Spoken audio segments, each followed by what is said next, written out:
Rápidas é um blog que surgiu a partir de uma grande ideia minha, de postar conteúdo sobre tecnologia, que é algo que eu gosto bastante.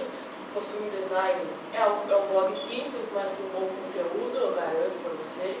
Vocês podem visitar lá, que tá beleza. Pode me seguir no Twitter também, aproveitem.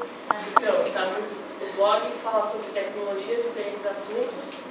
Também tem disponibilizado downloads e um bom conteúdo.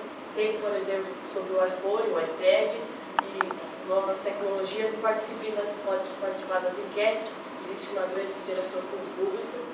E países que já visualizaram o blog são Brasil, Estados Unidos, Emirados Árabes, Belarus, Canadá, Portugal, Alemanha, Reino Unido, Irã, Itália, Rússia e Vietnã.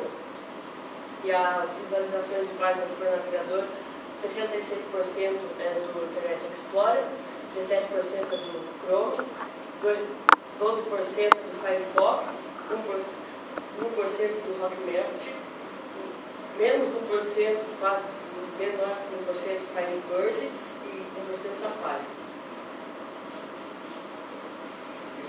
Visualizações de páginas por sistemas operacionais: Windows, Macintosh, Nokia, Yonder.